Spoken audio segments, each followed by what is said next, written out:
Një luan dhe një ari të kapur në mënyrë të paligjshme në veri të Shqipërisë janë dërguar në rezervate për kafshë të egra në Gjermani në fillim të dhjetorit. Ato u zbuluan nga autoritetet në Tiranë se po mbaheshin ilegalisht si kafshë shtëpie në një pronë private.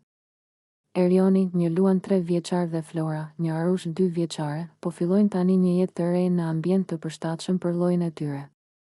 Shpëtimi u realizua nga një ekip I fortë pas gjetjes së luanit nga Agjencia Kombëtare e Pyjeve, bazuar në video të publikuara në TikTok.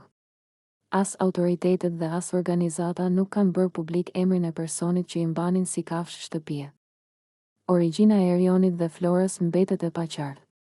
Forpas beson se luani është viktimë e tregtisë ilegale të kafshëve të egra, ndërsa ariu mund të ketë qenë I gjuajtur nga natyra.